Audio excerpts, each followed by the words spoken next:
Olá, amigos do programa Tocando Oculto. Você que está aí, que quer saber um pouco mais sobre essa questão da via da mão direita e da via da mão esquerda na magia, então fique com a gente que agora o tema promete. E Zé Alves está aí para comprovar que tem muita história para contar, né, Zé?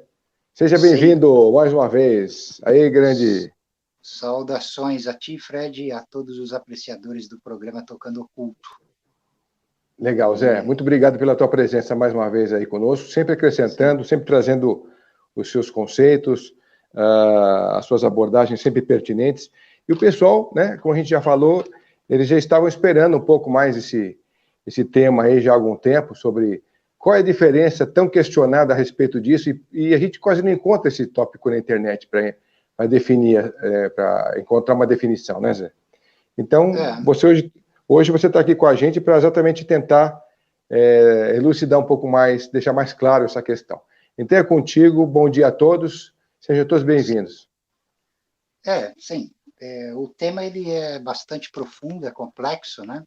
Nós vamos dar aqui uma introdução, as definições técnicas e adentrar nos meandros mais recônditos, né? Então eu separei aqui os tópicos, né? Vou ler aqui rapidamente, né? Os tópicos que nós vamos trabalhar hoje. Definição oriental e definição ocidental dos sistemas de mão direita e de mão esquerda na magia. Exemplos práticos dos cultos luminosos e dos cultos sombrios. As diferenças operativas de ambos os sistemas. A via da mão direita e os sistemas cósmicos de magia. A via de mão esquerda e a magia primigênia.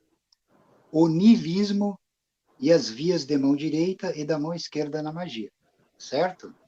Então, eu vou começar, porque isso aqui ajuda a desenvolver uma didática mais precisa, né, sobre a exploração e a explanação do tema. Então, eu achei esse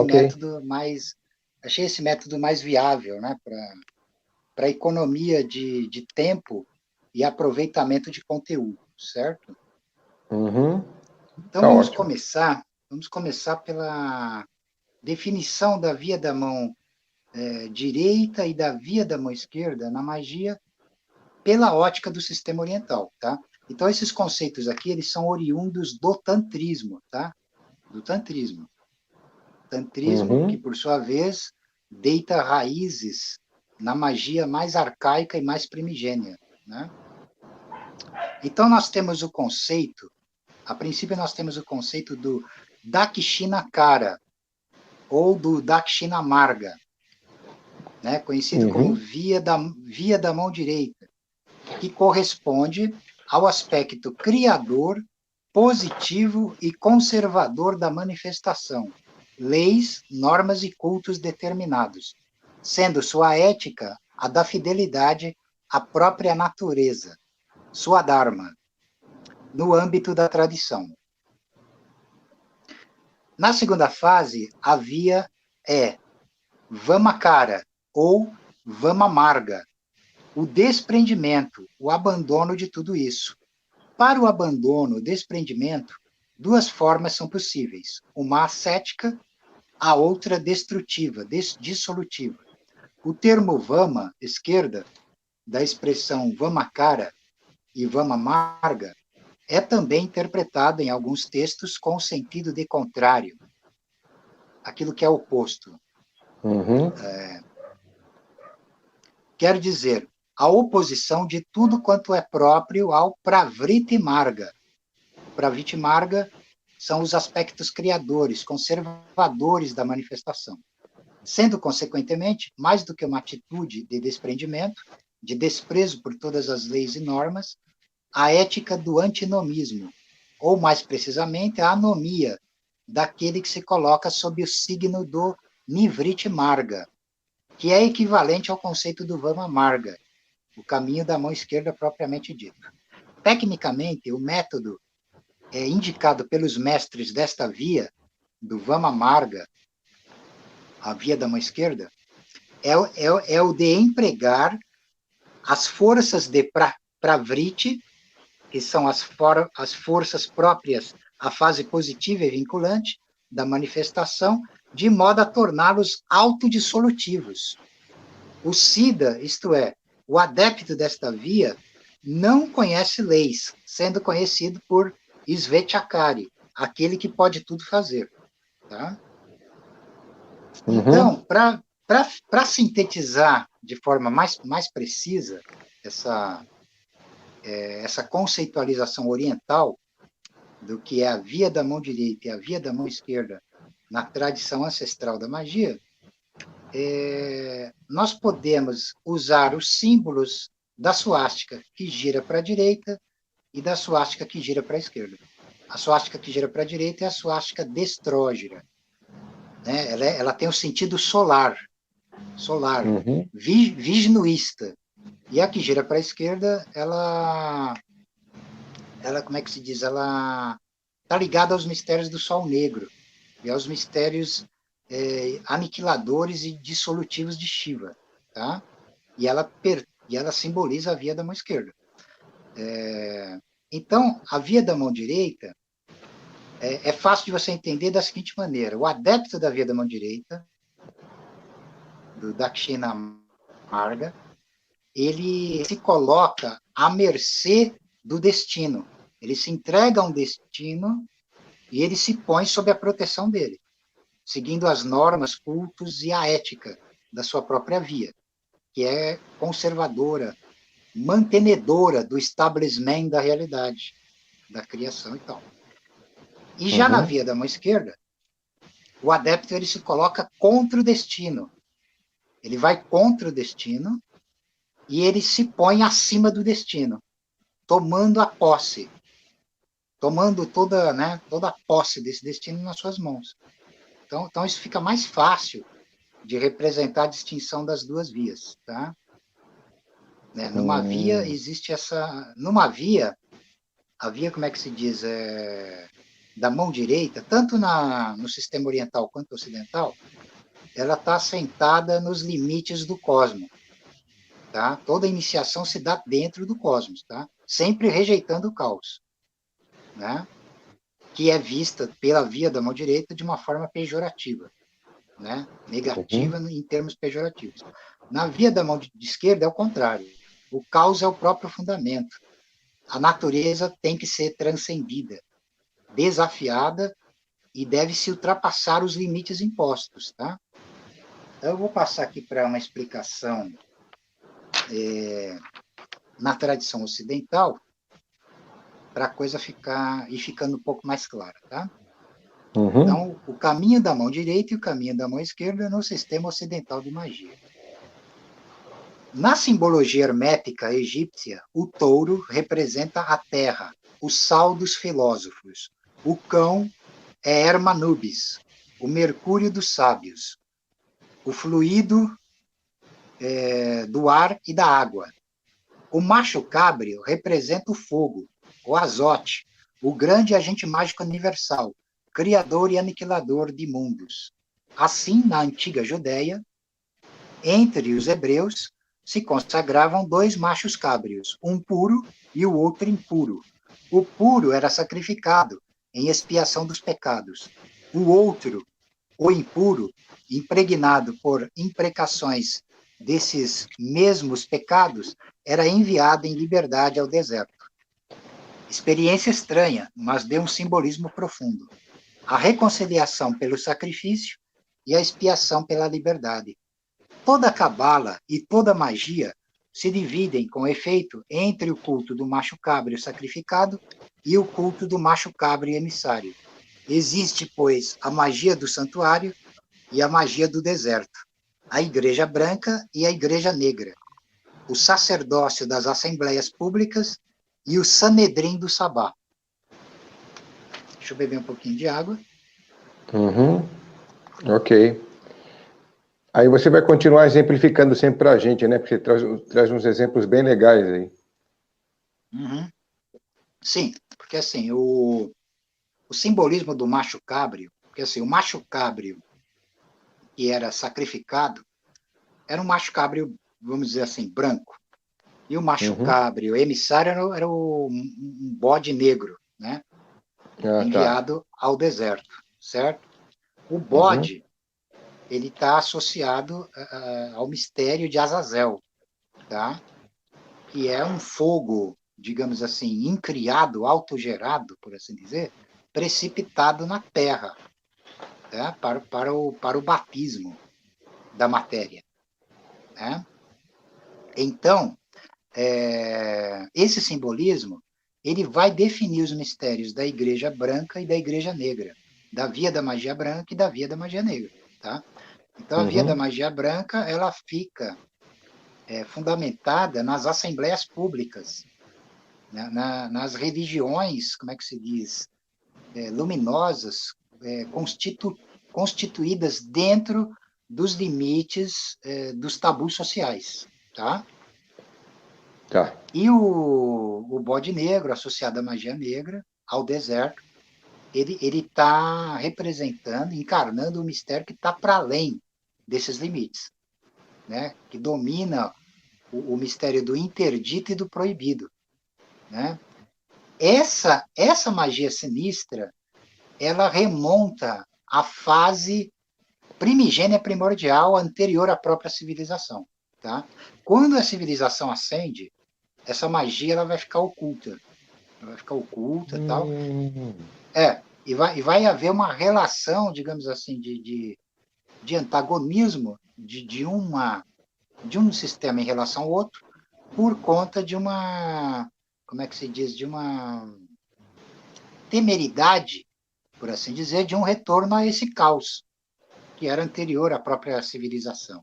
Isso vai estar sempre em jogo, né? Nessa questão de perfilação entre um sistema e outro, seja da mão direita da magia branca, seja da mão esquerda da magia negra, tá?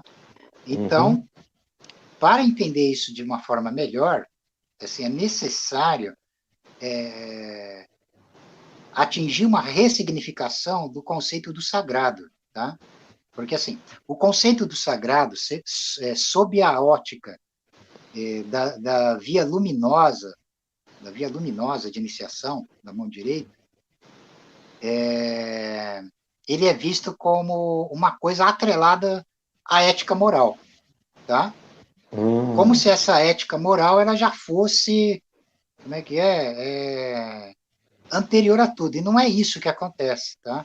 Não é isso. Quando você estuda o tema, tanto do ponto de vista da antropologia e, sobretudo, dentro do próprio, como é que ocultismo propriamente dito, dentro da magia, por assim dizer, propriamente dito, você vai perceber que é o contrário, tá? Então, aí nós vamos entender o sagrado, que vem de Saker, como aquilo que está fora da natureza. Bom, se está fora da natureza, é um conceito sobrenatural, né? Está sobre o natural, daí que vem o conceito de sobrenatural. Então essa dimensão secreta, inominável, porque ela é inominável, do sagrado, ela emana o divino e o demoníaco. Ela emana os dois, tá? Então, nessa perspectiva oculta, mágica, o divino e o demoníaco, ambos são sagrados. Né? Mas não é sagrado porque ele está restrito a uma lei de ética moral. Porque a questão das morais, elas mudam com o passar dos tempos. Elas vão mudando, elas vão se readaptando. O que antes era uma coisa normal, hoje pode ser considerado repulsivo. Tá? E vai acontecer isso também no futuro. Nós não vamos permanecer no estágio em que nós estamos, em termos de valores morais.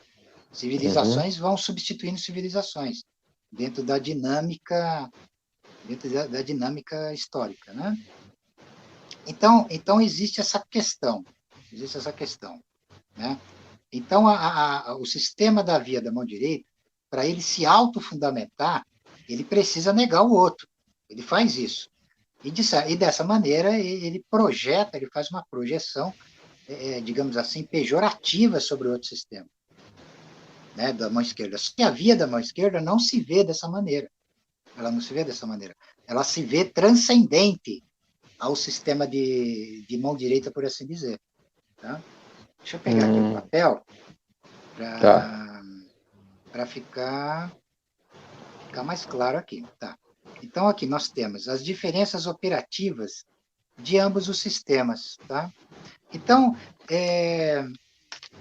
assim, o melhor exemplo, a meu ver, né, para começar a explanar essa diferença operativa entre os dois sistemas, estão num texto publicado por um autor britânico, né, chamado Arthur Machen. Está aqui. O livro dele, tem um livro importantíssimo dele, que foi lançado recentemente pela editora Clock Tower, editora Torre do Relógio, tá? Existe outro livro dele publicado pela editora Iluminuras, se eu não me engano é O Horror, mas esse livro aqui ele é fundamental para o nosso estudo, que é o Arthur Machen, o mestre do oculto, histórias de horror sobrenatural. Então aqui nós temos, na página 123, o conto chamado O Povo Branco, tá? Por que esse conto ele é fundamental? Porque aqui ele estabelece que a feitiçaria e a santidade são as únicas realidades. Cada uma leva a um êxtase, a uma fuga, a uma transcendência da vida vulgar, da vida comum. Tá? Então, o Machen, ele vai definir o seguinte: a via da santidade, que é a via da mão direita, a via luminosa da mão direita, ela busca recuperar um mistério, uma condição que se perdeu com a queda. Com a queda foi perdida uma condição cósmica de uma unicidade absoluta, entende? Então, isso está presente nos sistemas de magia, né? Luminosas. Por exemplo, a Cabala, o sufismo, o taoísmo, o budismo, entendeu? O hinduísmo. Esses sistemas todos, eles se baseiam nessa retomada, né, de uma reintegração no absoluto. Tá? E a via da feitiçaria, o Machen ele define como uma via de um caminho, vamos dizer assim, proibido, interdito, e que uma vez alcançado, você alcança uma verdadeira experiência demoníaca, você se torna um demônio, porque você está indo contra a natureza. Você está buscando uma condição e um poder que não deveria existir. Entende? Então, essa definição, e tem mais, ele também aponta que tanto o bem quanto o mal não tem nada a ver com o mundo vulgar. Né? São categorias absolutas que estão além das definições meramente sociais de bem e mal. Sendo que cada uma dessas definições de bem e mal humanas não passam de reflexos das duas vias. Tá? Então, essa é a melhor maneira, a maneira mais direta de se entrar no domínio desses dois mistérios. Então, os processos operativos são distintos. Eles são distintos, né? Por quê?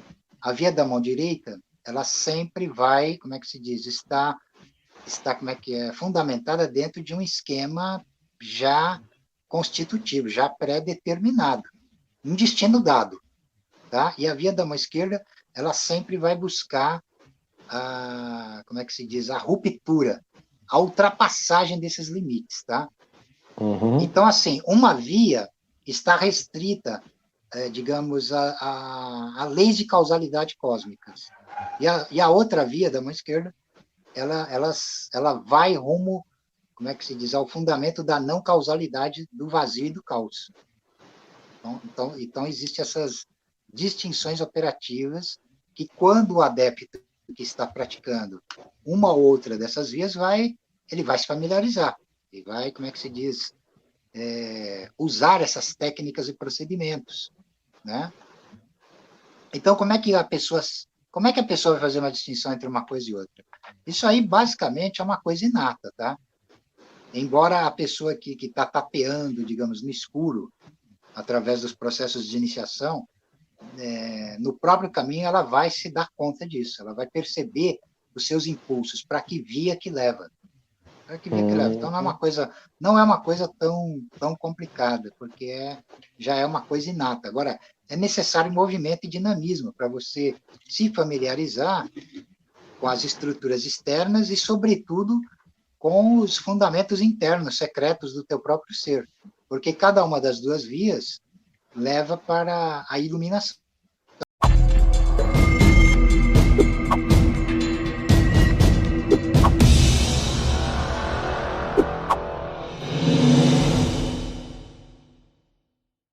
Então, vamos lá.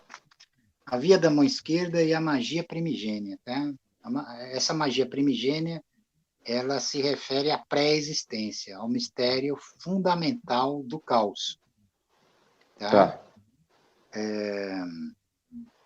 Antes da instituição da civilização. Civilização, que eu já expliquei, foi assentada através dos mistérios do totem e do tabu. O totem como sendo uma matriz sobrenatural sagrada, tanto demoníaca quanto divina. Uhum.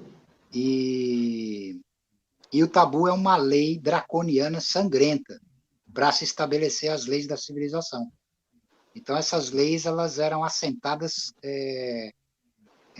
sob penalidade de morte, se você violasse a instituição da lei que estava inicialmente iniciando a civilização. Então, comer carne humana, se apropriar da mulher alheia, da propriedade alheia e tal, isso era pena de morte, não tinha conversa. Tá? Então, você percebe que a civilização ela é gerada pela própria barbárie. Na verdade, a barbárie nunca desaparece. O que acontece é que um verniz chamado civilização se sobrepõe a ela. Tá?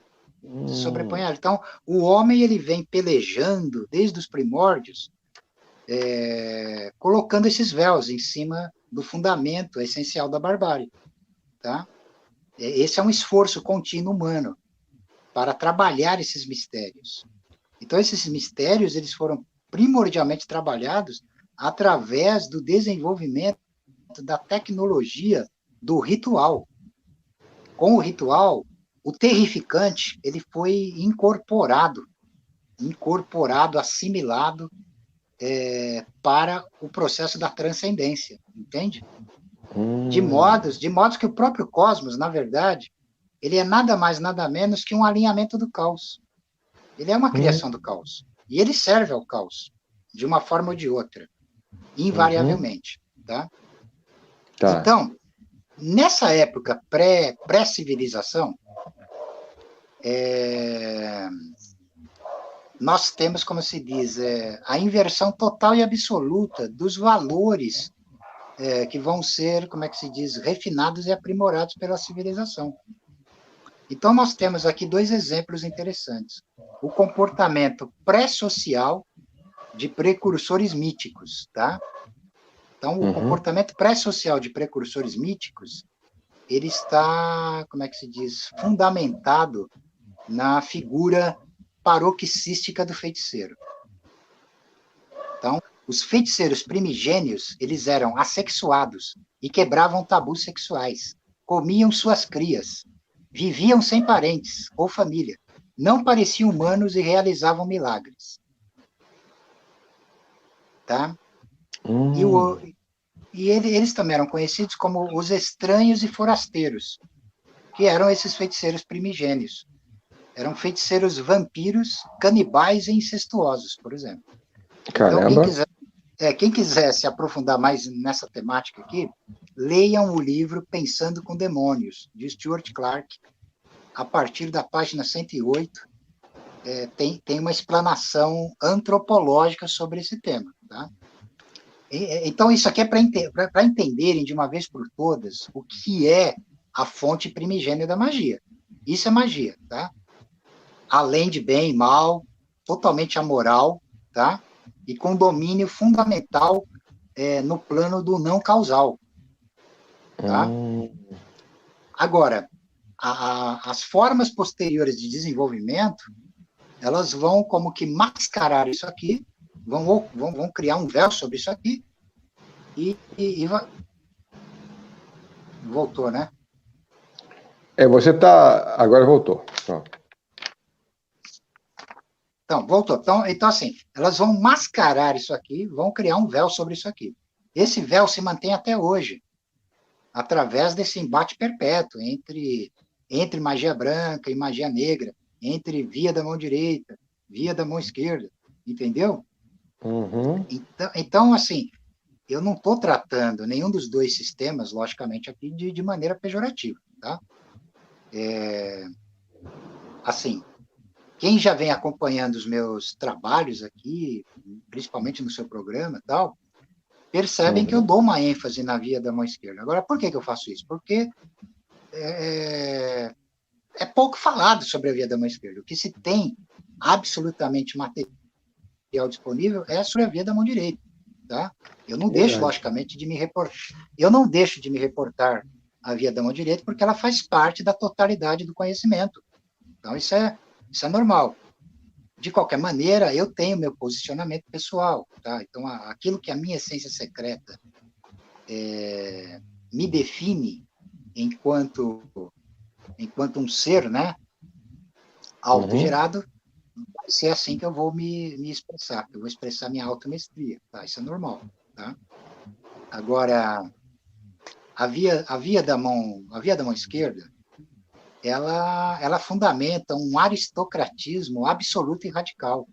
Ela não tem nenhum tipo de mediocridade. Ela não adota para si preconceitos, entendeu? Limitadores. Então, para mim, eu encaro de boa e manejo de boa os sistemas de mão direita. Como foi falado Uhum. no texto sobre a explicação oriental, eu aplico elas no sentido autodissolutivo. Eu manejo a mão direita de modo que ela sirva a mão esquerda. É assim que o esquema acontece na minha posição pessoal. Então, assim, eu não fico em cima do muro, nunca, tá? Não existe essa ambiguidade aqui da minha parte, tá? Então, o que pode se acrescentar aqui, para nós Uhum. podermos abrir os debates, espera aí que ainda tem um tópico aqui que é interessante analisar. Tá. Depois eu queria que você falasse dos círculos, Zé. Tá, só um momentinho, que isso aqui é bem interessante também. Eu lembrei Tá. e acrescentei aqui. Então, aqui nós temos também, na análise dos tópicos, o niilismo e as vias da mão direita e da mão esquerda na magia. Então, primeiro, tem que explicar o que significa essa palavra. A palavra niilismo, ela vem do grego nihil, ou nihil, que significa o vazio, o nada, o zero absoluto. Tá? Uhum. Essa palavra, esse conceito, é muito debatido e estudado nas ciências humanas, na filosofia. Tá? Uhum. Então, acho que pode-se dizer que o filósofo que mais se debruçou profundamente nesse conceito, no estudo desse conceito, foi o Friedrich Nietzsche. Tá? Friedrich Nietzsche. Porém, um outro filósofo francês, o Nietzsche alemão, um filósofo francês chamado Gilles Deleuze, ele fez uma investigação sistemática de como o niilismo se apresenta na obra de Nietzsche. Então, ele mapeou 4 formas distintas, tá? Que Uhum. seriam, primeiro, o niilismo negativo. O niilismo negativo, ele é a negação do mundo real. Ele é entendido como a negação do mundo real, aonde crenças metafísicas abstratas negam a realidade, criando um mundo fictício, totalmente piegas, de uma promessa para além da morte, onde tudo é perfeito só para além da morte. Entende? Então, a grande parte dos sistemas de magia de mão direita tem uma fundamentação nessa forma de percepção. Tá? Uhum. Então, esse é o niilismo negativo. Aí nós temos o niilismo reativo, que é uma substituição iluminista, racionalista, né, do niilismo negativo, né, onde procura refúgio na razão e no progresso. Né? Essa percepção de mundo, ela vai negar tudo que é religioso, tudo que é místico, tudo que é mágico e tudo que é metafísico, em prol da razão. Tá? É a outra forma de niilismo. Tá? Tá. O niilismo reativo. Depois nós temos o niilismo passivo, que é a rejeição do niilismo negativo e do niilismo reativo. É o niilismo em sua essência fatal, de negação absoluta, onde absolutamente tudo perde o sentido, perde a sua essência de valor, tá? E, por final, nós temos a ressignificação de Nietzsche do conceito de niilismo, que é o niilismo ativo, aquilo que o Gilles Deleuze chamou de niilismo ativo. A partir do vazio, esse niilismo ativo significa que, a partir do vazio, há uma ressignificação e uma criação de valores a todo momento, né? Onde há que se incorporar a criação e a aniquilação do perpétuo dinamismo, tá? Porque, assim, o niilismo ele é uma coisa também terrível, misteriosa, inominada, tá? E quando ele acontece, é uma coisa difícil de você conseguir suportar e se livrar, porque ele simplesmente destitui o sentido de tudo. De repente, os conceitos, seja lá do que for, religião, política, filosofia, mística, ocultismo, tudo isso desintegra-se, você entendeu? E a pessoa arruma para a autoaniquilação, né? Negação. Pois é. Então, peraí, deixa eu só continuar, Fred. Tá. Eu acrescentei a esses tópicos aqui, os 4 tópicos do niilismo comentados pelo Gilles Deleuze, a partir da obra de Nietzsche, eu acrescentei aqui o conceito do niilismo mágico, tá? Que já extrapola a filosofia, tá? Então, esse niilismo mágico, ele está no comportamento pré-social do homem primitivo, do homem das cavernas, do homem primitivo, tá? Ele já está lá, como uma realidade mágica, como é que se diz, o próprio fundamento do caos, tá? Então essa é uma perspectiva aqui que eu acrescentei, sobretudo no fundamento da via da mão esquerda, da via do vama amarga, do caminho, do nobre caminho da mão esquerda, tá? Então, pode perguntar, pode fazer a sua pergunta. A gente está passando por um período muito parecido com esse que você falou, de perdermos os valores e as referências, e está sendo construído novas etapas para esse raciocínio de formação. É que agora teu áudio está tremendo para mim. Se você puder repetir a pergunta. Não, tudo bem. Eu falei para você que a gente está vivendo um momento parecido, onde todos os conceitos, muitos conceitos, estão sendo reavaliados e refeitos, né, nessa nova era, nessa nova situação aí do planeta. Você está me ouvindo bem agora ou não? Está acontecendo isso. É que, assim, o que acontece agora é uma intensificação do niilismo reativo, né? Assim, essa, como é que se diz? Essa inversão de valores levou a um enfraquecimento total e absoluto da civilização como um todo, né? Nunca aconteceu isso antes. O que está acontecendo agora nunca aconteceu antes. O que está acontecendo agora é uma ação, como é que se diz? Entrópica. Entropia é um nível de desordem num dado sistema, tá? De acordo com a física. Tá? É a tendência da matéria a se tornar energia novamente, tá? Então, isso se apresenta como desordens, desagregação. Então, nós temos exemplos de todas essas formas de niilismo que eu descrevi agora aqui. Eles estão se sobrepondo de forma totalmente caótica e confusa, levando para desintegração. Por exemplo, os valores que se apresentam agora, no que eles têm de diferenciais, de fato, eles vão minando os fundamentos da sociedade. Eles vão fulminando elas. Por exemplo, o conceito de família, que é a célula do sistema social, ele já está esfacelado, cara. Entendeu? Então, a questão é que vai se retornar a essa era de barbárie. Essa barbárie vai voltar, cara. Não tem como ser de outra maneira, porque, assim, não há condição de reformas, tá? Não há condições de reformas políticas e sociais. O processo que está em curso, ele vai às últimas consequências. Ele vai às últimas consequências. Então, ele vai, manifestar aquilo que na alquimia é conhecido como nigredo, a matéria negra, a obra negra, né? Então, então, a partir dessa matéria negra, os sais essenciais, que são a matéria branca, vão ser depurados e o ciclo ele continua. Ele continua, tá?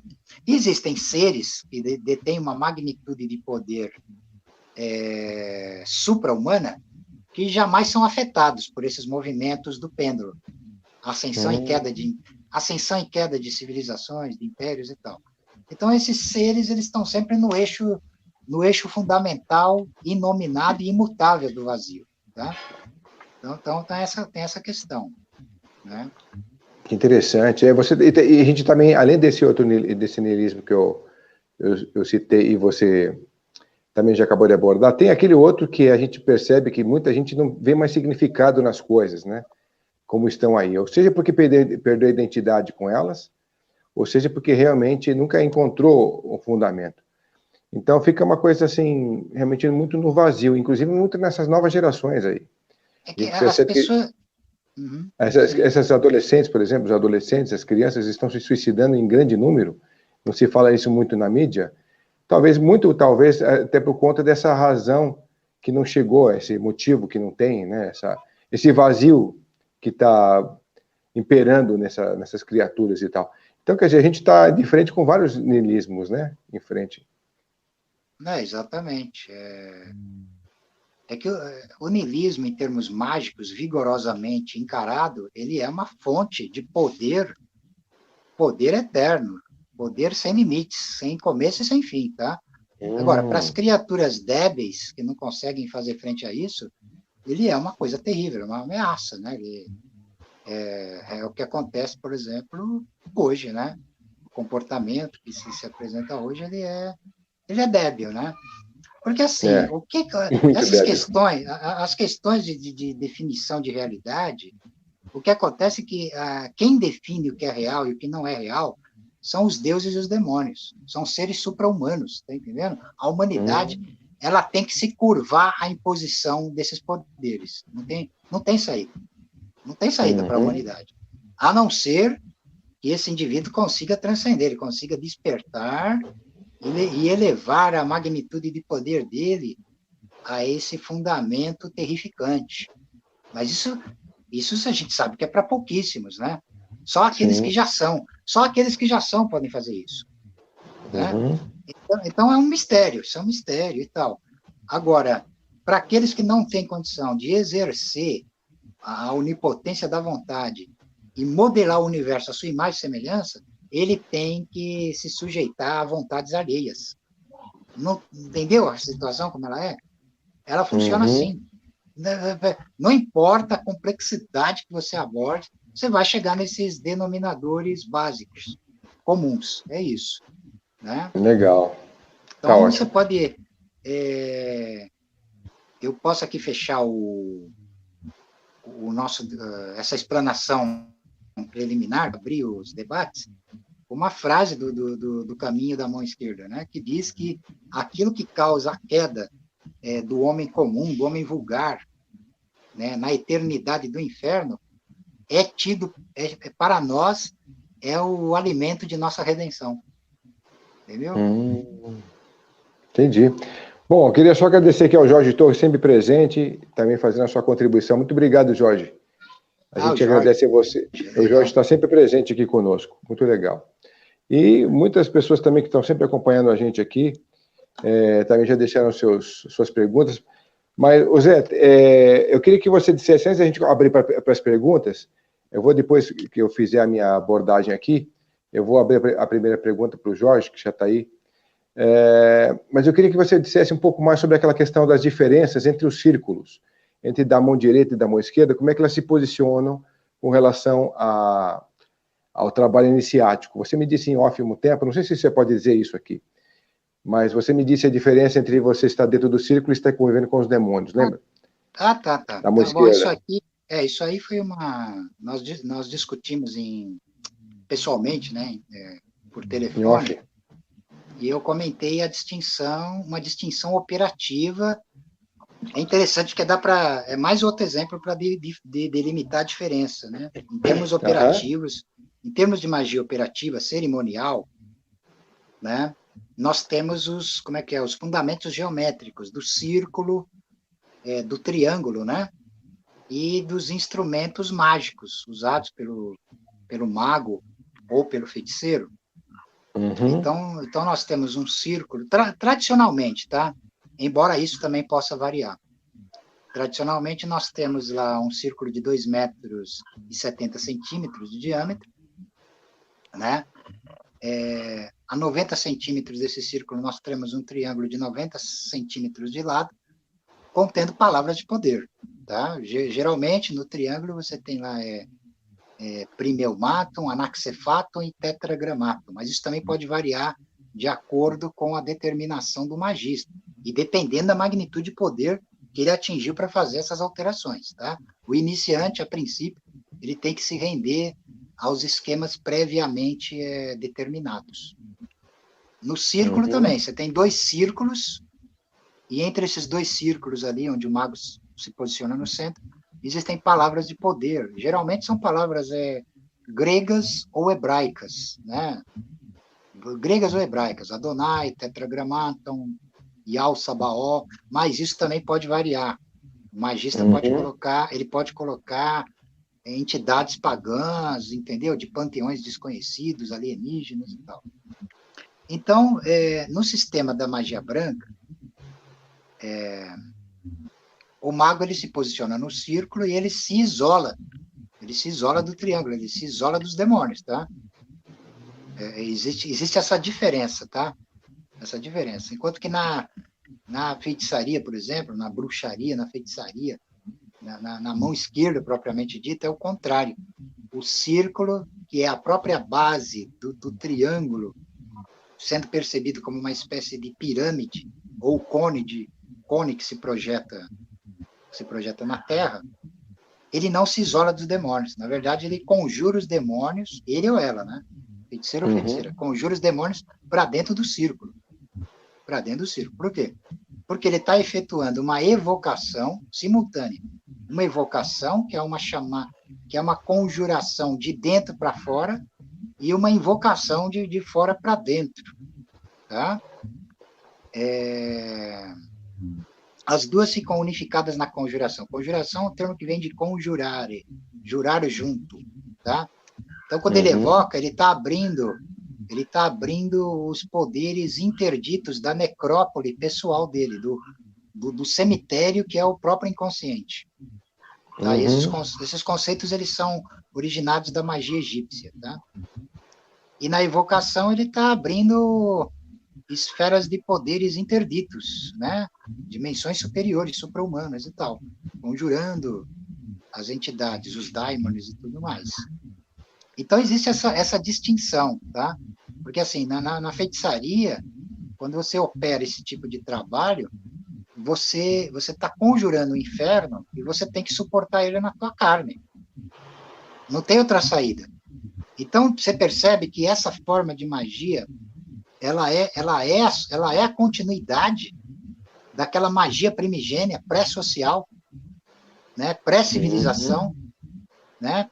Pré-cataclísmica, antediluviana ou pré-criação. Então ela é mais brutal, ela é mais terrível.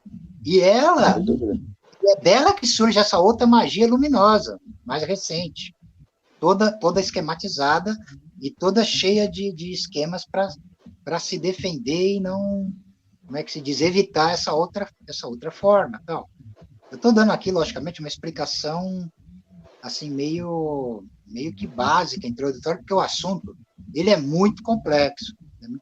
Então, vou trabalhar isso com mais profundidade, tanto no meu curso, ou nos cursos que eu estou aí elaborando, ou em lives também futuras aí, posso elaborar algo mais, como é que se diz, mais aprofundado. Então, tem essas diferenças, são diferenças de intenção e de fundamentação, entendeu? A magia ela é uma só, tá? Porém, essas fundamentações, elas elas fazem toda a diferença, tá? Porque você vai ter sempre essa dicotomia, o cosmos como o véu, como a aparência, e o caos como o fundamento secreto, a essência secreta fundamental que fundamenta tudo que vem depois, tudo que se pronuncia depois, entendeu? Legal. Então tem isso. Tá. Podemos abrir para as perguntas ou você quer finalizar com mais alguma coisa? Pode? Não, pode abrir, porque aí nas perguntas eu vou acrescentando tudo que é necessário para a explanação adequada desse tema, né? Tá bom. Eu só posso agradecer também ao Daniel Marconi, ao Emanuel Neto, pela contribuição também, e também ao Jorge, com a pergunta dele, que vem a ser essa daí, ó. José, as austeridades e disciplinas prévias à travessia do abismo têm equivalências no caminho da mão esquerda e direita? Pode falar um pouco sobre isso? Então, grato pela pergunta, Jorge.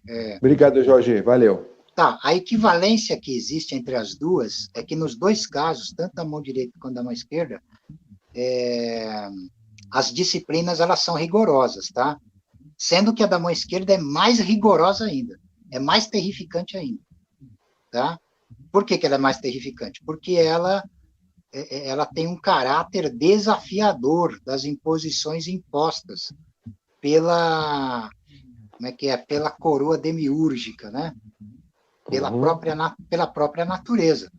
Então, a acesse da mão direita é uma acesse, digamos assim, de rigor em termos de obediência dentro dessas escalas cósmicas até ele conseguir a reintegração no absoluto, no inominável, de acordo com os termos específicos usados por cada escola de mão direita, tá? Na via da mão esquerda, as ações, elas são, como é que se diz, são proibidas, né? Elas são, o desafio dessas próprias normas, dessas imposições.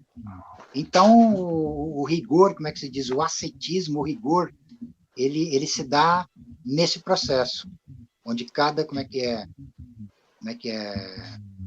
ordem oculta, sistema sinistro, vai desenvolver uma cadeia de ordens antinômicas de treinamento, né? Então, o que é chamado de antinomismo aqui é quando, o adepto, ele experimenta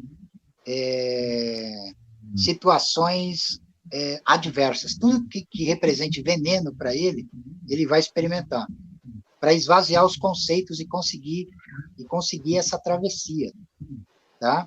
Agora, tem uma distinção absoluta entre as duas formas, tá? Então, eu desenvolvi uma maneira pessoal de explicar como é que se dá isso, tá? Isso aí vocês não encontram em livros, tá? Nem de mão direita, nem de mão esquerda. Então, assim, você pode, já falei disso em algumas vezes, né? Mas aqui é apropriado retomar o tema. Você pode unificar luz e trevas na luz, e isso é o caminho da mão direita. Né? Quando isso é feito, a treva ela é vista de maneira pejorativa. Ela é combatida, né? E o adepto do caminho da mão direita, ele se fundamenta e se consagra ao mistério da luz, a absorção nela, a aniquilação nela, a transcendência na luz. Na outra via, da mão esquerda, você unifica luz e trevas nas trevas, aonde se dá o contrário, o oposto. A treva, o vazio, o caos, é o fundamento, enquanto que a luz é um mero instrumento, é uma emanação, é um instrumento na mão desse adepto da via sinistra. Entendeu? Então, essas são as distinções, tá? Se cada um tiver sucesso, né, em suas vias respectivas, eles atravessam o abismo de acordo com o seu próprio sistema. Então, estou só simplificando a coisa. É isso. Legal. Jorge, ficou claro para você aí? Você tem mais alguma dúvida? Se tiver, manda para a gente, que o Zé está por aqui e já pode te ajudar. A gente tem uma outra pergunta aqui. Também tem o Daniel, se quiser fazer alguma pergunta, Daniel, fique à vontade aí, mas a gente tem uma pergunta do Emanuel, que pergunta assim: a civilização pressupõe a existência de escravos que não dominam o poder além da existência. seria possível um grande número desses escravos despertarem? Se sim, o que viria a existir sem a civilização? Boa pergunta, Manuel. Então, é impossível uma multidão de escravos despertar. Isso não acontece, tá? Não acontece. Embora existam sistemas, por exemplo, o sistema Mahayana, por exemplo, do budismo, ele defende que haverá uma iluminação total da humanidade, tá? Ele defende. Existem escolas, então tem que deixar isso também bem claro. Aí vai depender da própria perspectiva que você está adotando. Então, assim, um escravo ele pode despertar individualmente, deixar de ser escravo. Entendeu? Porque assim, porque a película demiúrgica, ela sempre vai existir. Ela vai existir. Né? Então, tem pessoas que já têm uma essência escrava, já tem uma essência para servir, e você não vai conseguir mudar essas pessoas. Assim como tem pessoas também que nunca vão ser escravas, não tem como você submeter. Você pode matar, mas você não vai conseguir submeter esse tipo de indivíduo, entendeu? Existem essas duas distinções. Então, a meu ver, assim, qualquer tipo de explanação aí de que uma coletividade de escravos vai se iluminar, se libertar, é uma mascarada, tá, cara? É um véu. Você pode acreditar que está acontecendo isso, mas de fato não está acontecendo. Isso não passa de uma. Isso não passa. Estou falando de uma perspectiva mágica, tá? E quando você está mexendo com magia, você está mexendo com ilusão o tempo todo. Véus atrás de véus, atrás de véus, atrás de véus, infinitamente. Né? Então, se é possível existir. Como é que é? Ele pergunta também se é possível existir sem civilização. Porque a humanidade viveu milhões de anos sem civilização. Então, é claro que é possível. Né? Possível. Isso é uma resposta que dá para responder como afirmativa. Agora, essas questões aí do despertar e do estado de sono é uma coisa tão complexa que não tem como você esvaziar esse assunto pela via meramente intelectual. Não tem como, cara. Não tem como. Você vai ter que entrar numa via iniciática, né, autêntica, e obter as respostas dentro desse fascinante caminho. É a única saída, porque as respostas estão mais além dos sentidos humanos. Ela está numa estrutura de supraconsciência, entendeu? Entendi. Bom, a gente tem várias aqui, ó. A gente tem aqui o Santiago Santiagos. José, sou iniciado na maçonaria e me identifico com a mão esquerda, mas eu apenas encontro um caminho solitário. Pode dar-me sua opinião de por que ou a causa deste caminho solitário? Abraço de Portugal. Obrigado, Santiago. Assim, a maçonaria é uma questão complexa tratar da maçonaria, mas a maçonaria, formalmente falando, eles se fundamentam em questões cívicas, questões sociais, tá? E o jargão dos caras é o típico da mão direita, tá? Quer dizer, eu estou falando isso explicitamente. É claro que a simbologia maçônica ela é muito complexa, e cada adepto vai encontrar significados ulteriores, recônditos, que podem desafiar tudo isso que a maçonaria passa como um verniz social, que é bem o que acontece, tá? Agora, é muito raro você encontrar um maçom que seja,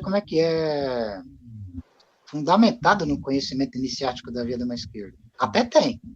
Eu até conheço alguns, mas assim, a questão geral, como se apresenta, ela é muito velada. Ela é muito velada. Você vai entrar na maçonaria, você vai entrar lá dentro, você não vai encontrar a explicitação disso que nós estamos discutindo isso aqui agora, de uma maneira aberta, cara. É uma coisa... Ela é fechada, não estou dizendo fechada no sentido de um agrupamento humano que sabe isso conscientemente está fechando. Não. Estou falando que ela é fechada no nível implícito. Como é que se diz? Abscôndido e ulterior também, para além, antes das aparências e para além das aparências. Então, só vai entender isso um cara que seja um feiticeiro desperto, um magus desperto. Uma pessoa iniciante não vai ter condição de perceber isso. Ela pode ficar super decepcionada com a maçonaria. Pode ficar, porque Porque, assim, os caras, eles não têm programa de estudo sistemático sobre magia. Eles não têm, cara. Cada maçom que estuda isso, estuda por conta própria. Estuda por conta própria, tá? Então, os caras, eles não se ocupam disso como outras sociedades ocultas se ocupam, tá? Então, aí tem isso. A pessoa que entra e que vai se desenvolver como maçom, ela tem que se esforçar individualmente, sim, para alcançar o conhecimento dos arcanos que os próprios maçons nem se dão conta. Mas eles são portadores. De qualquer maneira, eles continuam sendo os portadores dessa simbologia hermética, como é que se diz, arcaica, né? De uma maneira ou de outra, a maçonaria ela é continuadora das antigas sociedades, ordens de mistério antigas. Então, isso não tem como ser negado. Agora, vai ter que ter o trabalho árduo de cada maçom conseguir despertar esses simbolismos em termos operativos, mágicos mesmos, tá? Então, isso é uma questão aí para se meditar profundamente. Né? É interessante o que você falou, Zé, porque muita gente não sabe disso. Muita gente pensa que quando você vai numa escola maçônica, você tem ali a ritualística e o aprendizado, como você tem na Gnose, na Eubiose, na Rosa Cruz, enfim, que você estuda a parte oculta da história da humanidade, da história da criação, mas não é bem assim. Eu lembro de ter ido com vários amigos meus na maçonaria e também não vi nada. Eu lembro de ter visto uma palestra do Antônio Carvalho da Bandeirantes, que também era da Eubiose, que ele era teosofista, e eu lembro que quando a gente entrou na maçonaria, num templo, eu não lembro que templo que era, tem aquela ritualística das espadas, passa por baixo, enfim, tem toda aquela ritualística, mas eu senti que as pessoas elas não tinham conhecimento de metade daquilo que ele estava falando. E gostavam muito do que ele dizia, e é parecido com o que você faz aqui. Muita gente não entende absolutamente nada do que você diz, mas adora o que você está falando. Parece que é um entendimento oculto. E é interessante isso, a gente vê e percebe isso, que as pessoas têm uma necessidade de absorver o oculto, mesmo sem não entender muito, e a necessidade é muito forte. Então, quer dizer, é interessante que, por que será que só que a maçonaria não faz isso? O resto, as outras escolas fazem essa questão, né, de passar por exemplo, na maçonaria, nós vamos encontrar na história da maçonaria alguns notáveis maçons, como Albert Pike, Giuseppe Mazzini. Esses caras conheciam magia a fundo. Né? Esses caras aí estavam além do 33º grau. Né? Esses caras aí, eles acessaram graus luciféricos e tudo mais, tá? Então, isso tem implícito, a ordem. Só que muitos maçons não se dão conta disso. Muitos maçons não se dão conta. Essa que é a questão, né? Eu não estou falando absolutamente mal da maçonaria, mas não tem como não fazer uma observação técnica, né? Técnica, crítica e tal. E a maçonaria, quando ela se fundamenta, o Manifesto Maçom lá, que é de 1717, quer dizer, isso aí já está, cara, bem no iluminismo, né? Então, assim, valores iluministas, racionalistas e tal, eles se sobreporam, tal, né? Essa questão de como é que é, fraternidade, igualdade, liberdade e tal, é a bandeira da Revolução Francesa, né, cara? Então, assim, os sistemas tradicionais de magia, que são mais antigos que isso, né, tradicionais, eles assim, estão pré-existentes a isso e são transcendentes. Aliás, deixa eu aproveitar, colocar aqui uma questão que eu acabei não falando na introdução preliminar. Assim, qual a relação da via da mão direita e mão esquerda? Peraí, voltou o áudio? Tá tudo certo, pode falar. Tá tudo bem, pode falar. Tá ouvindo, então? Qual a relação da via da mão direita e da via da mão esquerda com política? Tem relação? A mão esquerda tem a ver com a esquerda na política? A mão direita tem a ver com a... Não, é uma boa pergunta, então. Bom, aí, veja bem, tem uma questão que vai depender também de cada indivíduo, o tipo de ideologia que ele abraça, tá? Por exemplo, então você tem adeptos do caminho tanto do caminho da mão direita quanto do caminho da mão esquerda, que invariavelmente abraçam ou a ideologia de direita ou a ideologia de esquerda, tá? Essa é uma questão. Então é normal você encontrar indivíduos que professem. Agora, do ponto de vista estrito da mão esquerda, o que acontece é que, assim, não há estrutura ideológica que seja capaz de conter como é que se diz, a magnitude de onipotência da mão esquerda. Não tem como. Então, no caso específico da mão esquerda, vai haver um paroxismo, tá?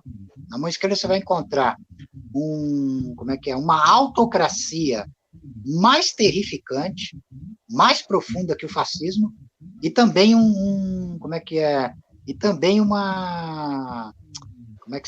dissociação também mais radical que o próprio anarquismo. Você encontra as duas coisas ali, dominadas por um fundamento secreto, tá?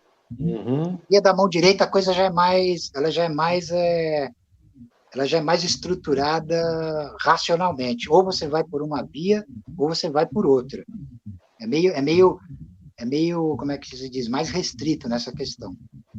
No caminho da mão esquerda, como você lida com o caos, você tem o domínio sobre esses extremos. Você não está preso a eles. Tá? Agora, o que vinga em última instância no caminho da mão esquerda é magnitude de poder. Né? Quanto mais você adentra nesse caminho, a coisa vai ficando densa. E você tem que dominar para não ser dominado. É assim que a coisa funciona. Né? Zé, a gente tem uma pergunta também aí, ó. Bom dia, Fred e José Alves, obrigado por disponibilizarem esses valiosos conhecimentos. Gostaria de perguntar sobre os tabus sexuais existentes nas duas vias e suas diferenças. Boa pergunta, Fernando, obrigado, viu? Obrigado ao Caio também por estar com a gente aqui, também podendo dar sua contribuição. Valeu, Caio. Se tiver alguma pergunta, o faça. Será bem-vinda. Obrigado, viu?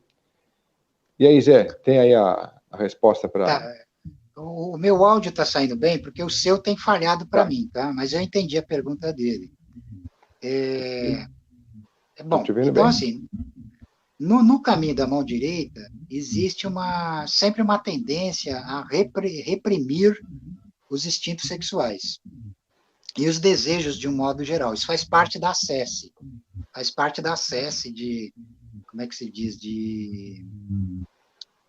De ascensão gradual à sabedoria e ao poder. Na via da mão esquerda, existe sobretudo no tantrismo de mão esquerda, você vai ver esse exemplo, tá? Então, no tantrismo da mão esquerda, há um retorno, a palavra vama marga, ela designa o retorno também. Então, o retorno a uma fonte inominável de poder interdito e proibido também. Ao mesmo tempo, quando você para chegar a esse estágio, você também retorna à natureza.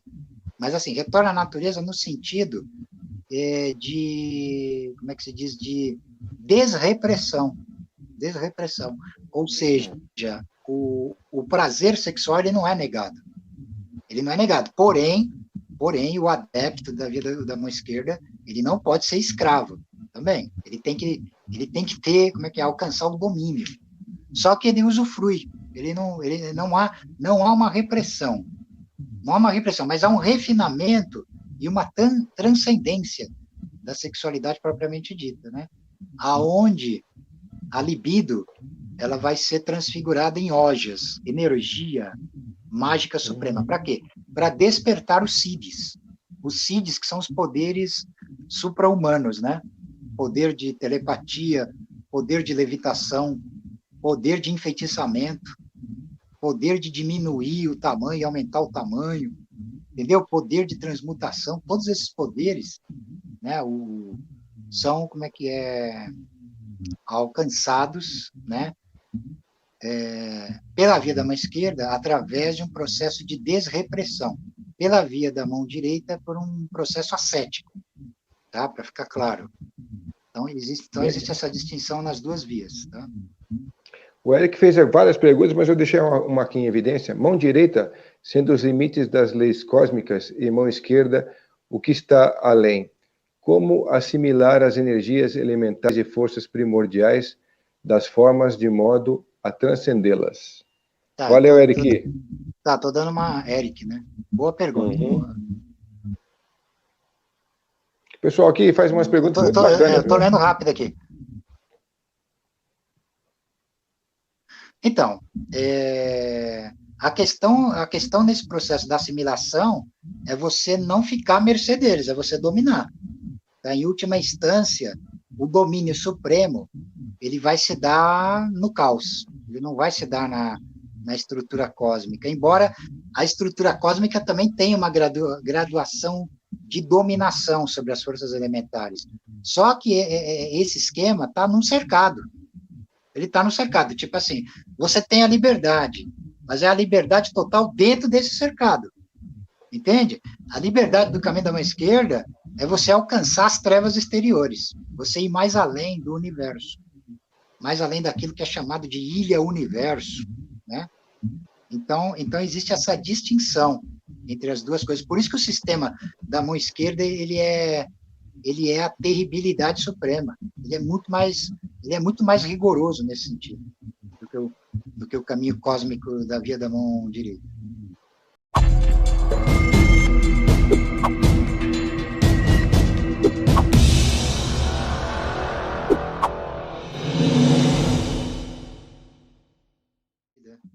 Então, vamos colocar do GQ aqui, ó. Tenho visto que alguns ocultistas dizerem que os daimons são expressores da própria mente humana e não seres existentes externos a nós. O que você acha disso? Então, o mago, ele tem, como é que se diz? Ele tem domínio sobre a crença. Ele aprende a manejar a crença. E ele vai manejar a crença pessoalmente de acordo com seus próprios impulsos internos, tá? Então, tem indivíduos que afirmam isso, tá? Tem essas duas vias, tá? Aquela que sustenta que os seres, eles vêm do próprio subconsciente do magos, do feiticeiro, e a outra que afirma que eles são,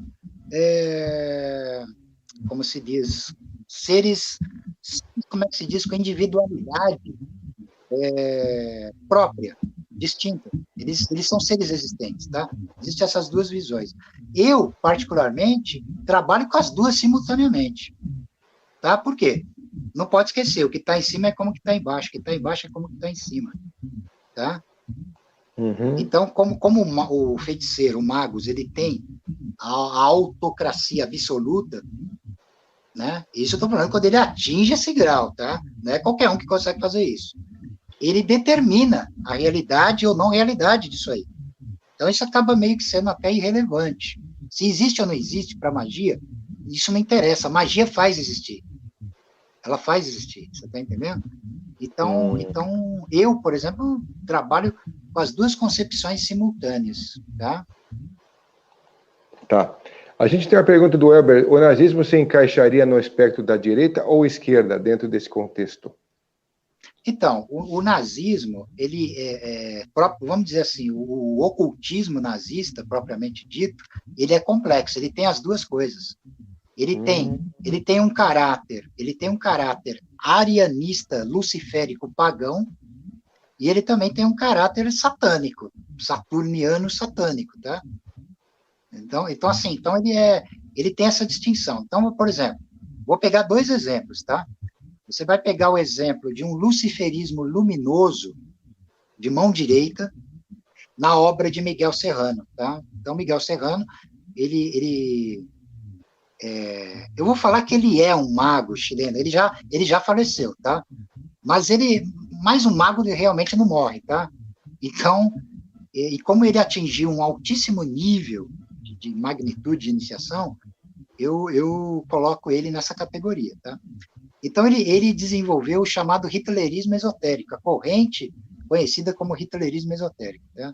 Antes dele, teve uma mulher conhecida como Savitri Devi, tá? Savitri Devi, que é o nome mágico de Maximiane Portas.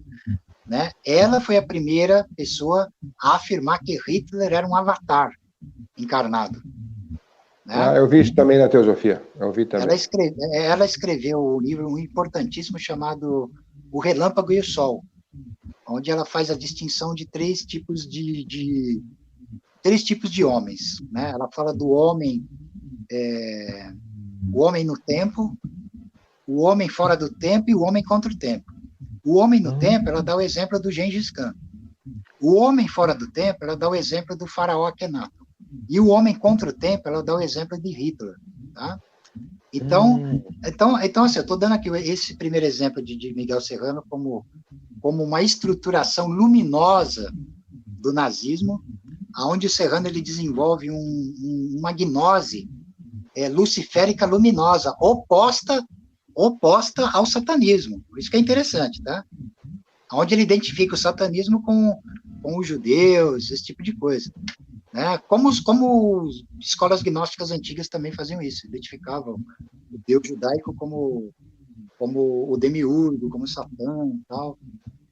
E nós temos um outro lado do nazismo, cara, que é totalmente sombrio. E aí eu vou dar o exemplo da Ordem dos Nove Ângulos, né? do Mayate, né? Ele como é que é? Se consagra e se fundamenta a uma exploração totalmente sombria e sinistra do nazismo, entendendo que o nazismo, ele, como é que se diz, alcançou o domínio de poderes não causais, né? E totalmente satânicos. Então, assim, como eu já estudei esse tema e estudo isso há muito tempo, eu entendo que o lado oculto do nazismo ele é satânico, tá? O implícito, ele é sombrio, satânico e fundamentalmente caótico. Ele vai para esse lado das leis do fundamento não causal. E ele tem uma película luciférica luminosa, que basicamente se estrutura como um véu, tá? Porque, assim, em última instância, a essência secreta do nazismo vai além da própria formação externa do nazismo, como se conhece. Então ele é infinitamente mais terrível do que aquilo que as pessoas entendem como terrível. Mas é uma terribilidade que é amoral, está além do bem e do mal humano. Está além do bem e do mal humano, né? Quem quiser ter um conhecimento aí preliminar da coisa, eu indico o livro como é que é? Abir Tarra, Nietzsche, o Profeta do Nazismo, da editora Madras, que mostra o lado esotérico do nazismo. Não só o lado político externo do nacionalsocialismo, mas o lado oculto esotérico. É o começo, pelo menos, da coisa. Não é que ali abre todos os mistérios, porque esses mistérios, eles nunca vão ser abertos publicamente, tá? Mas já dou uma pista aí para você, por exemplo, começar a entender essa distinção que eu fiz aqui, né? Dos fundamentos satânicos sinistros e dos outros fundamentos luciféricos luminosos, que estão presentes, ambos, no nazismo. Tá? Você me disse uma vez também que essa realidade é tão terrificante que se a humanidade conhecesse, ela não suportaria, né? Essa questão toda da realidade do nazismo. Né? Ela não suportaria, porque, assim, é claro que existe toda essa questão, existe uma questão histórica, de um véu histórico que nós temos que manter. Se você sair fora dele, você se lasca, né? Então, mas o que está para além dessas estruturas é totalmente supra-humano, é totalmente amoral, né? E foram esses poderes amorais que colocaram esse movimento todo aí do dinamismo da guerra, em movimento. E continuam fazendo isso e sempre vão fazer, tá? Então, aí cada um vai ter que, para mergulhar nisso, vai ter que se submeter a rigores de iniciação que são, não é para qualquer um, cara. Não é para qualquer um, tá? A gente também tem mais algumas questões aqui. A gente tem a pergunta do Márcio, na tela, Márcio Dominos. Se fazemos uma magia de assunção de formas Deus e verbalizarmos a manifestação da prosperidade, riqueza, saúde, amor, isso pode ser interpretada como um culto luminoso de mão direita? Valeu, Márcio. Márcio, legal a pergunta. Necessariamente não, mas também pode ser feito, porque veja bem, o adepto da mão esquerda, ele se apropria da mão direita como instrumento, né? Ele se apropria, quer dizer, o fim dele não é desembocar na finalidade da mão direita. Ele tem a sua própria finalidade, mas ele é um trapaceiro cósmico, um trapaceiro caótico. Ele é um mago do caos, então ele pode subverter. Ele pode usar isso para o seu próprio propósito. Então é normal. Nós fazemos isso o tempo todo, não tem problema nenhum. Não tem problema nenhum. Eu trabalho magia de riqueza, saúde, essa coisa toda aí. Isso aí não atrapalha em nada a minha essência. Não atrapalha em nada. Ela está submetida. Isso aí tudo está submetido à minha vontade. É isso que interessa. Então eu posso jogar com tudo. Como eu faço aqui. Eu manejo véus o tempo todo. Vocês não percebem que eu jogo com as formas? Eu jogo com a grande ilusão, tá? Agora, o fundamento secreto da minha essência, ele é imutável, ele não vai ser afetado por nada disso, né? É o que os verdadeiros, como é que se diz, adeptos da via sinistra fazem. Não tem problema nenhum, você pode mexer com isso à vontade. Ô Zé, inclusive, mesmo esse papo de hoje aqui, como outros papos que você sempre traz para a gente, ele também, de alguma forma, são pílulas iniciáticas para as pessoas, não é? Porque você vai mostrando conceitos, revelando formas. Eles são. Eu abro algumas rachaduras que aquele que tiver sapiência, ele pode ir muito longe. Ele vai muito longe, né? Agora, eu faço isso porque eu tenho a magnitude e poder de fazer isso. Os magos, de modo geral, eles são restritos porque o negócio é perigoso, cara. E eles podem se dar mal. Eles podem se dar mal. Agora, é outra pegada, cara. Eu sou a velha serpente, eu posso fazer isso. Né? Eu sou iniciador de deuses e de demônios, de entidades e não entidades. Então, para mim, não há esses limites. Né? Então, quando eu estou mostrando... como é que é? Eu escondo mostrando. Eu tenho essa mestria suprema. Então, não estou traindo nenhum arcano, pelo contrário. Né? Eu mantenho os véus e tudo mais. Agora, comigo, se o cara for esperto, se o indivíduo, homem ou mulher, for esperto, ele pode ir muito longe. Ele pode, sim, ele pode, como é que se diz, alcançar êxitos mais diretos, sem enrolação, sem conversa fiada, né? Bom, a gente está numa 1h23 de conversa, a gente nem percebe que já está esse tempo todo aí. Passou um tempão, né? Pois é. Qual é o papel das religiões abrâmicas dentro do conteúdo de via esquerda e direita? Todas as grandes religiões monoteístas navegam entre essa dualidade? Valeu aí, Elber. Bom, pode-se dizer que existe uma simbiose secreta, sim.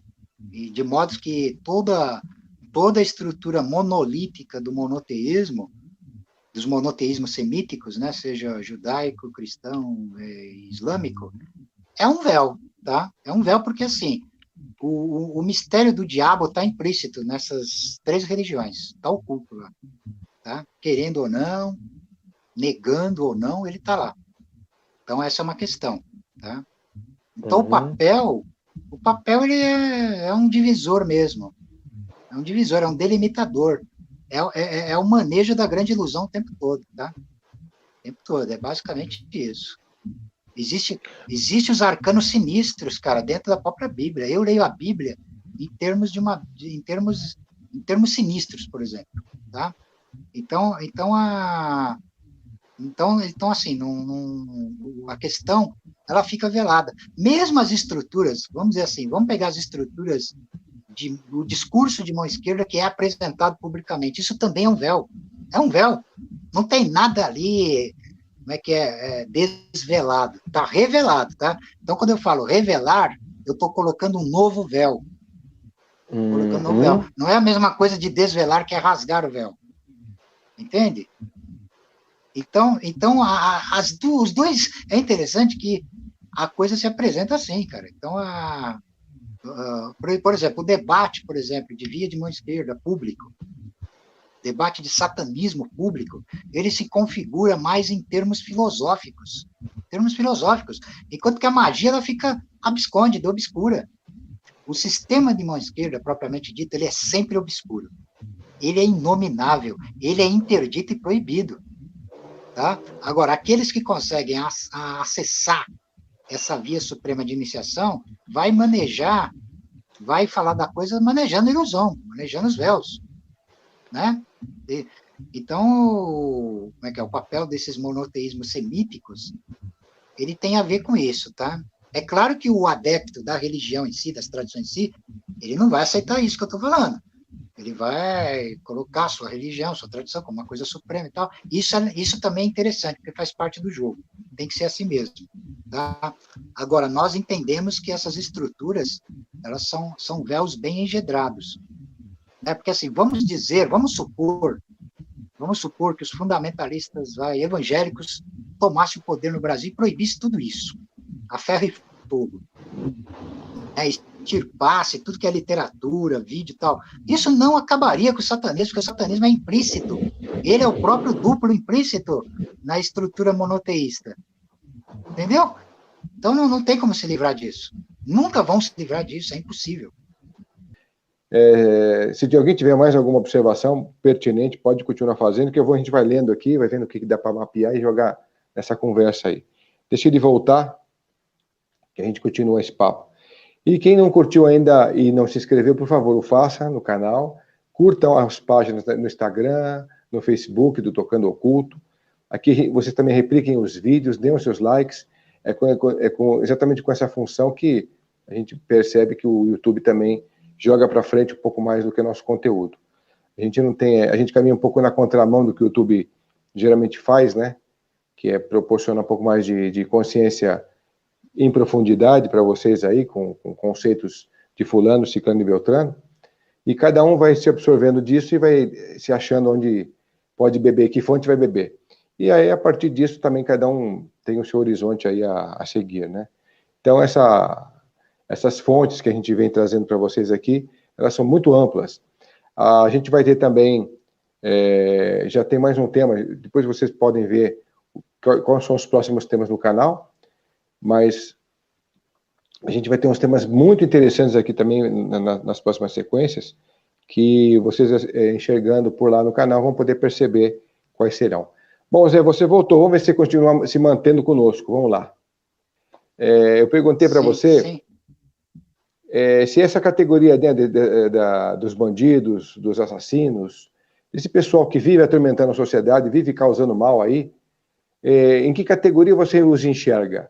A gente, até em off falando sobre isso, você me colocou uma visão muito interessante, se é possível você colocar e abrir para o pessoal, e depois você definir a humanidade como você estava fazendo. Eu acho que vai ser bem interessante nesse momento, porque tá dentro da nossa conversa. Você consegue? Ou pode? Uhum.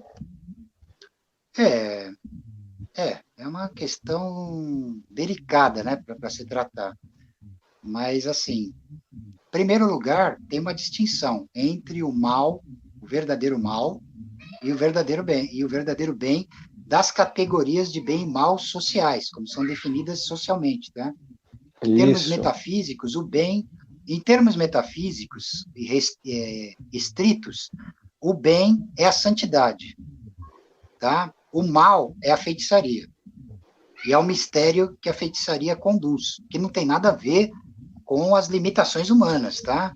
São mistérios que estão na esfera do sagrado, no domínio do daimônico, e do divino, tá? E esses bandidos, execráveis, essas criaturas que não tem solução mesmo, é uma outra questão, uma questão, logicamente, que a sociedade tem que se desembaraçar, tem que refreá-los, como é que se diz, se desembaraçar deles de uma maneira ou de outra, tá? Assim, existem abordagens diversas sobre isso, né?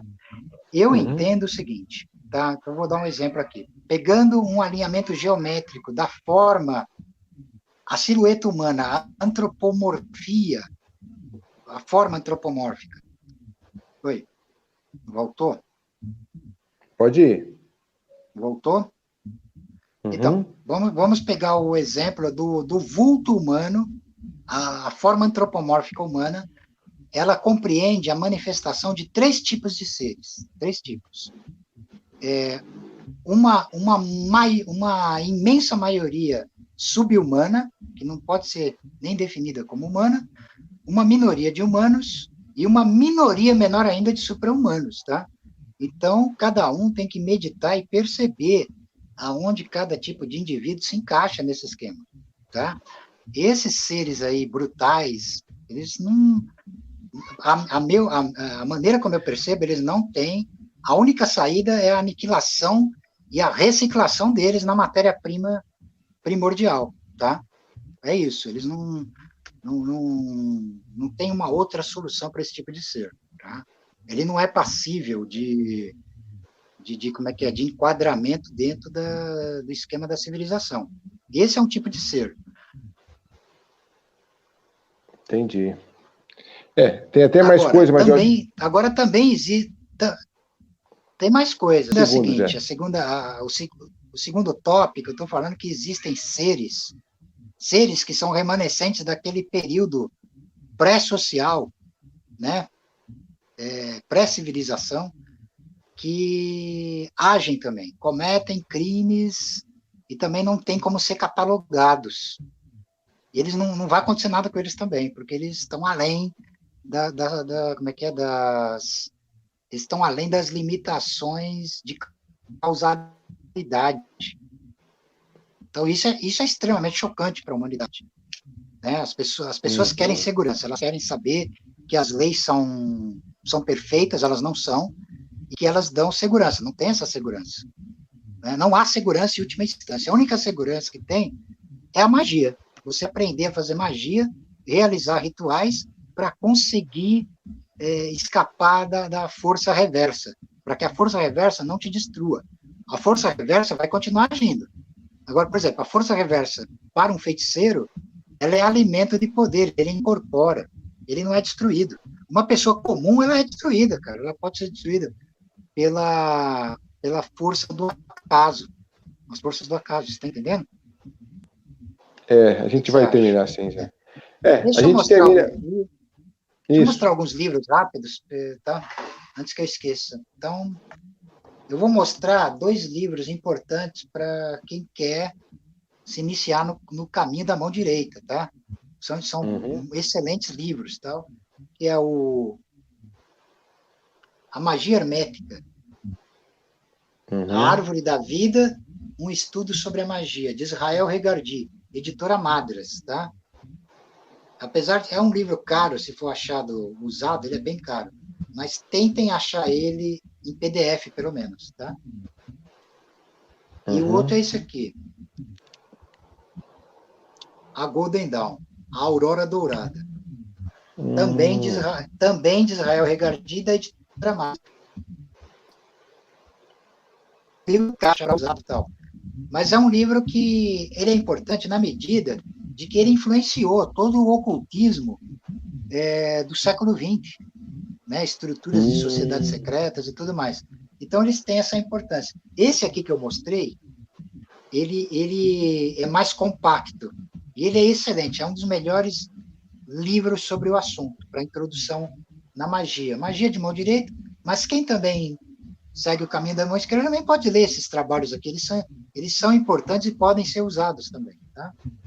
Deixa eu ver alguma coisa aqui de mão esquerda.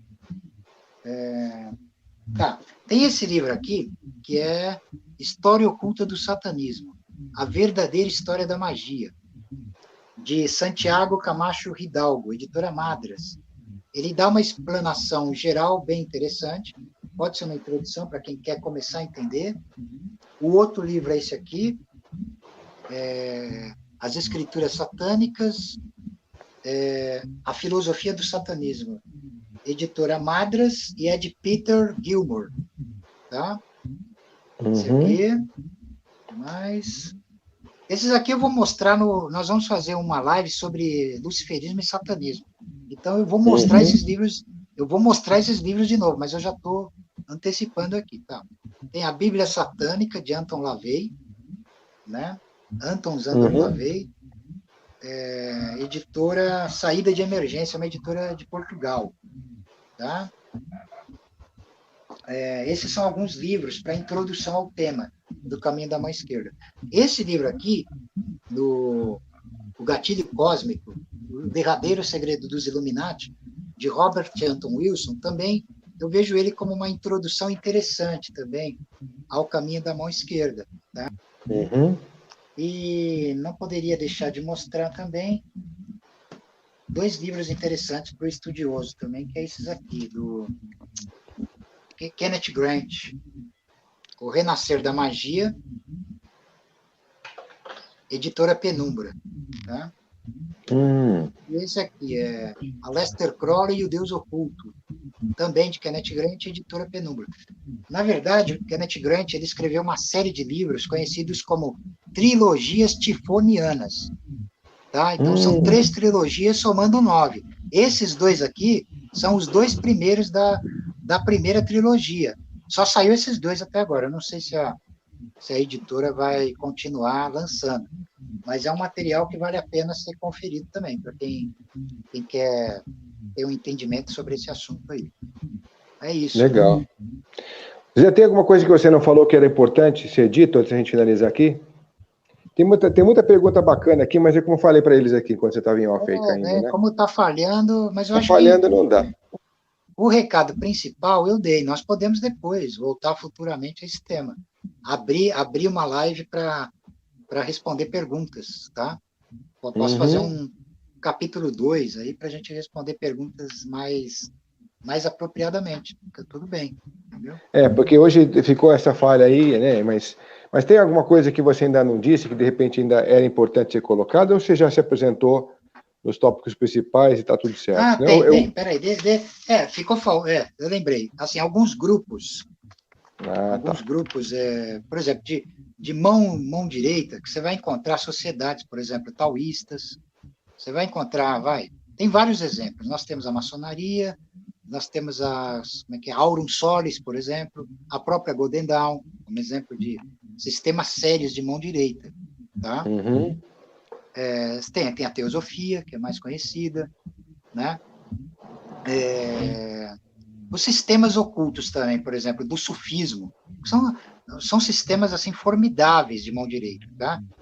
A doutrina secreta do taoísmo, né? Da própria Cabala. Então, nós temos grandes exemplos da magia cósmica de mão direita. Aí, tá. E na magia da mão esquerda, eu peguei alguns nomes aqui.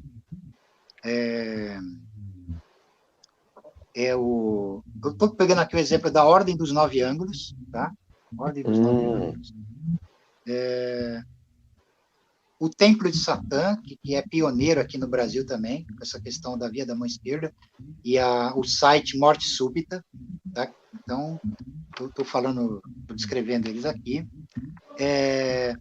A corrente 218, que é o chamado satanismo anticósmico, e como é que é o Templo Falsis Cruentis, Gnose Cainita Falxiferiana, também é um exemplo.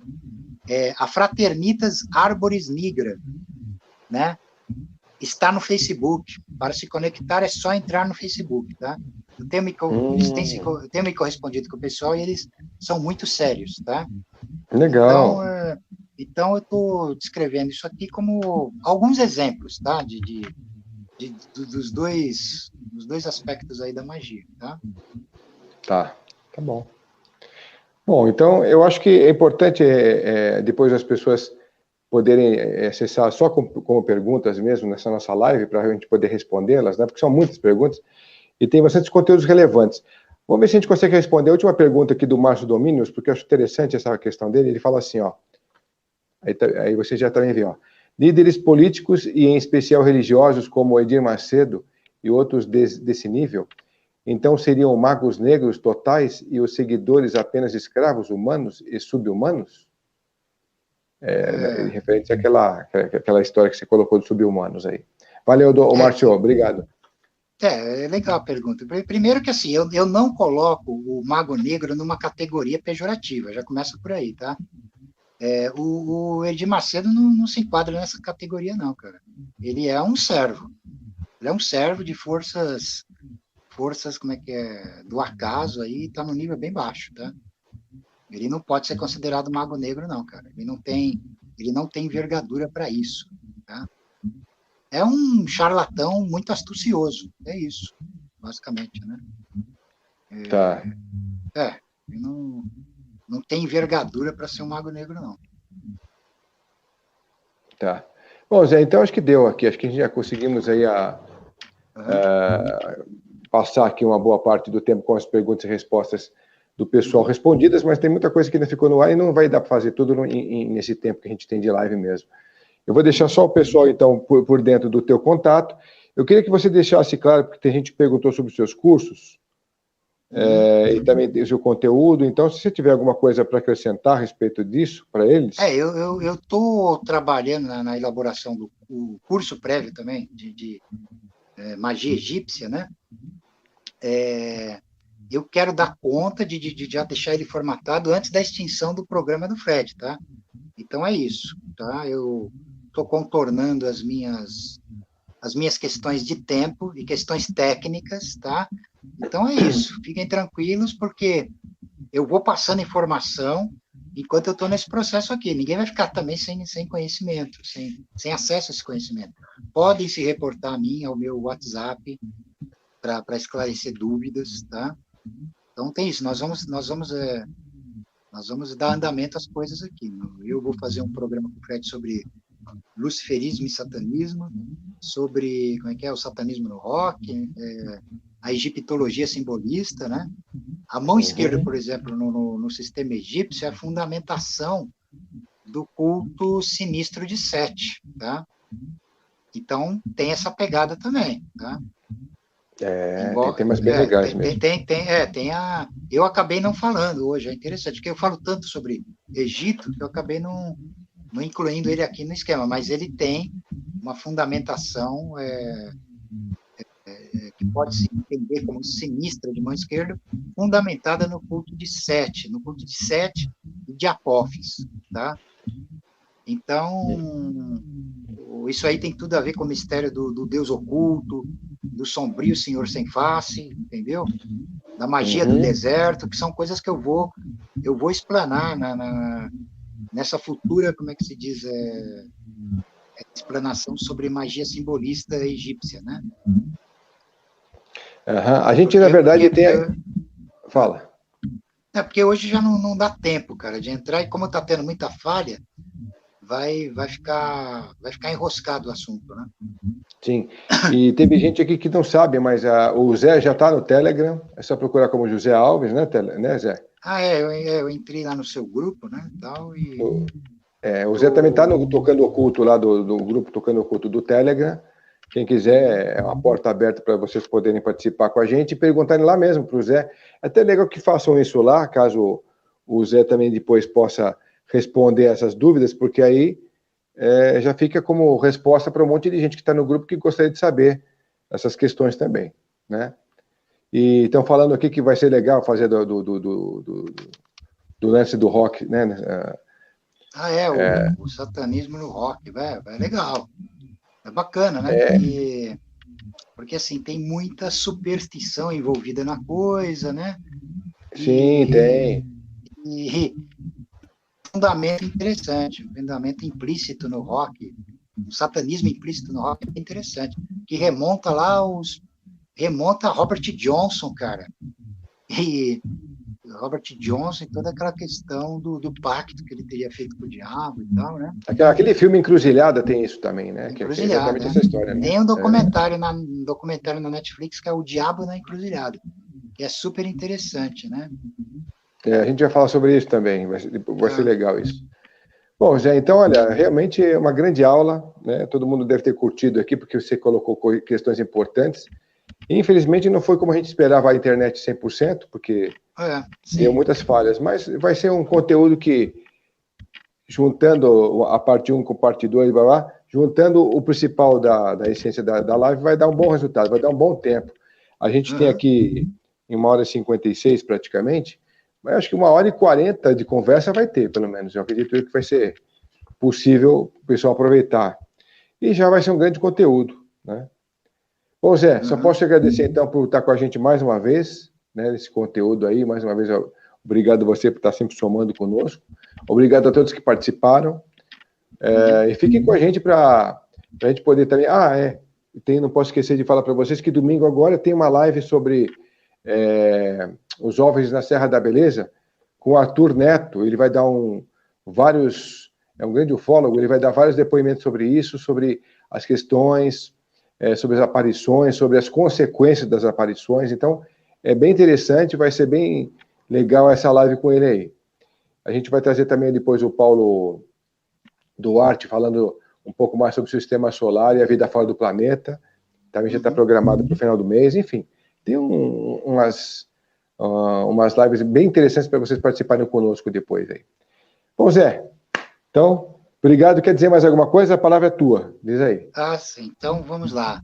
Et senectus serpens incarnatus est, et sete factus est, ad meiorum senectus serpens gloria, a maior glória da antiga serpente. É isso aí. Valeu, pessoal. Obrigado a todos por estarem conosco aqui. Então, até o próximo Tocando Oculto. Valeu, gente. Obrigado.